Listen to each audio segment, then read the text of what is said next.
किसी भी कार्य को शुरू करने से ही सफलता मिल जाती तो कितने लोग सफल हो जाते। कार्य की सफलता दो चीजों से मिलती है कि आप कार्य को शुरू तो करें लेकिन उसे पूरा भी करें, लास्ट तक लेकर के जाएं। कंप्लीट करने वाले बहुत कम लोग हैं। लोग किताबें शुरू कर देते हैं, कभी लास्ट पन्ने तक नहीं पहुंच पाते हैं। कोई भी काम शुरू किया बीच में ही छोड़ दिया, क्योंकि बीच में क्या है ना, बहुत सारे भटकाव आ जाते हैं।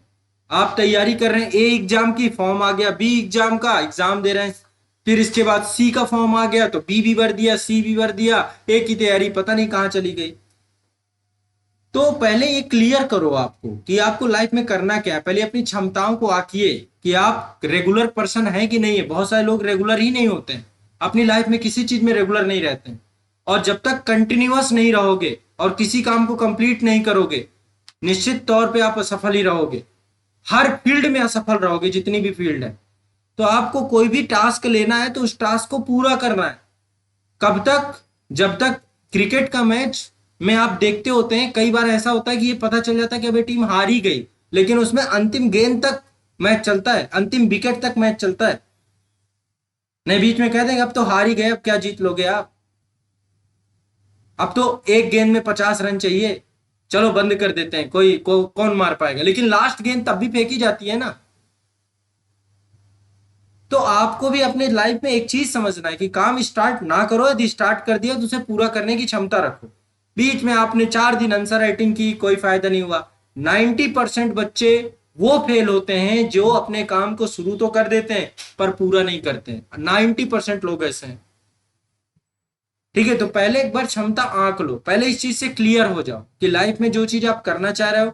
बाकी एक चीज और बता दे रहा हूं, यदि घर वाले इतने महत्वपूर्ण आपको लग रहे हैं कि भाई सारा डिसीजन उन्हीं का है कि भैया एग्जाम देने तुम्हें जाना है, चलो एग्जाम देने जाओ, चलो ये करो, चलो ये करो। आप एक चीज समझिए, ये एग्जाम की तैयारी कौन कर रहा है? आप अकेले कर रहे हैं। कौन जाके एग्जाम में बैठेगा? आप बैठोगे। डिसीजन किसका होना चाहिए? आपका खुद का होना चाहिए कि आपको कब एग्जाम देना है। इतने गंभीर बन जाओ, नहीं घर वालों के कहने पे 6 महीने की तैयारी किए और एग्जाम देने चले गए, रिजल्ट जीरो ही आना है। उसमें नहीं हो जाएगा सफल होके आ जाओगे, आपको भी पता कि मेरा नहीं होना है। पर उससे आपने क्या किया? अपना पूरा रिदम खराब कर दिया, पिछले 6 महीने तबाह कर दिए। तो जो यदि कोई दबाव बना रहा हो आपको घर पे, तो उनका वन टाइम रजिस्ट्रेशन करवाइए, उनका फॉर्म भरवाइए, उनको कहिए कि जाके देके आए। यहां सारे सब्जेक्ट पढ़ने आपको हैं, सारी मेहनत आपको करनी है। आपको पता है कि आपकी तैयारी का स्तर क्या है, आपकी आंसर राइटिंग सही नहीं है, आपको क्वेश्चन पढ़ने में हाथ कांपते हैं, आपके सिलेबस आपका कुछ पूरा नहीं हुआ है। ठीक है, तो इतना थोड़ा सा आप अपने पास डिसीजन रखिए कि भाई एग्जाम आपको कब देना है। जल्दबाजी करने से दुर्घटना हो जाएगी, फिर उसका कोई फायदा नहीं मिलेगा।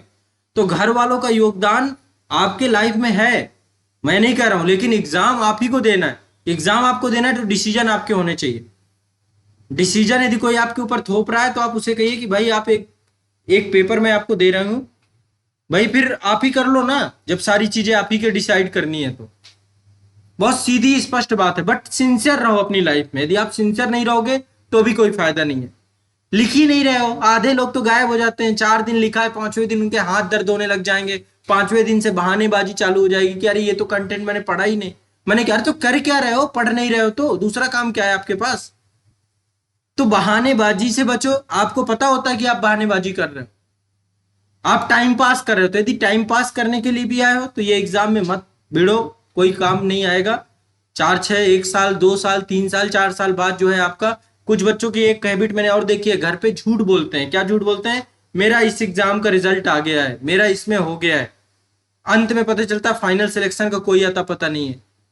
मेरे भी एक दो ऐसे मित्र रहे हैं, मैंने देखा है। मित्र क्या थे, आसपास के इन्वायरमेंट में कई सौ लोग की वो घर पे झूठी जानकारी देते थे कि हम इस बार का मेंस दे रहे हैं, इस बार का इंटरव्यू दे रहे हैं, और घर पे यहीं पढ़े। पता चला आज मेंस है और वो रूम पे बगल में पड़े हुए। उनसे पूछे देने गए नहीं गए एग्जाम, तो घर वालों के लिए उन्होंने गलत जानकारी दे दी। खुद से तो ईमानदार रहो, घर वालों से तो ईमानदार रहो, पर डिसीजन आप लो कि आप एग्जाम इस साल दोगे, अगले साल दोगे, उसके अगले साल दोगे। बिना तैयारी के एग्जाम देना आत्महत्या है, ये समझ लीजिए। कुछ नहीं होगा आपका, कोई रिजल्ट। और ट्राई करने के लिए एग्जाम कृपया करके मत देना। ट्राई करना है हजारों, मैंने कल भी आपको समझाया था शाम के रात के सेशन में, यही चीज के ट्राई करने के लिए कोई मत दे। ट्राई करने के लिए जिसे भी देना है वो बाहर इतने सारे आपके मॉक टेस्ट पड़े हुए हैं, इतने सारे आपके वो पड़े हुए हैं, पिछले साल के क्वेश्चन पेपर हैं, उन्हें लगा के देख लो, उन्हें ट्राई कर लो। ठीक है, बट टाइम खराब मत करना, मैं बार बार बोलता हूं, इस चीज से बचो। पहले पूरी तैयारी करो अच्छे से और फिर एग्जाम दो। कोई भी एग्जाम, बिना तैयारी के कोई भी एग्जाम आप, और स्पीड में मैं क्यों लिखवाता हूं, क्या कारण है स्पीड में लिखवाने का? आयोग की डिमांड कितनी है? मैं स्पीड पे नहीं लिखवाता हूं, आपकी गति बहुत धीमी है। जिसको लग रहा हो ना कि मैं बहुत गति में लिखवा रहा हूं, बहुत स्पीड में, आपकी डिमांड है एग्जाम की। आपके एग्जाम में वहां पे 3500 से 4000 शब्दों में आपको उत्तर लेखन करके आना है, और 3500 से 4000 शब्दों के योग्य मैंने आपको लिखने लायक नहीं बनाया ना, सब बेकार हो जाएगा। इसलिए मेरी मजबूरी है कि मैं आपको आपके एग्जाम के योग्य बनाऊं, आपकी गति बढ़ाऊं। नहीं तो मुझे क्या है, आराम से लिखते रहो, कोई दिक्कत नहीं है, मैं 10 बार रिपीट करता रहूं। अब बच्चे थोड़ो ना रहे आप, तो आपको अपनी गति पे काम करना पड़ेगा, नहीं तो इस एग्जाम को क्वालिफाई नहीं कर पाओगे, लिख ही नहीं पाओगे, क्वेश्चन पेपर ही पूरा नहीं कर पाओगे। वहां पे 3 घंटे का ही समय है, समय निर्धारित है, तो समय निर्धारित है तो गति तो है। ऐसा थोड़ा है कि पूरा दिन आराम से ले जाओ, लिख लेना, शाम तक जमा कर देना, ऐसा तो है नहीं कॉपी को।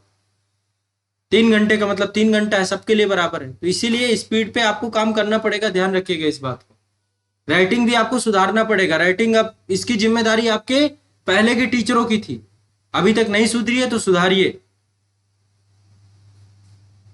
ठीक है, तो थोड़ा सा कमियां निकालना, समाधान की ओर खड़े होइए, समस्या की तरफ नहीं। इतनी सारी प्रॉब्लम्स लेकर के बैठे रहोगे तो फिर ये एग्जाम आपके लिए नहीं है। कमियां पता है तो उनको सुधारने का प्रयास करिए।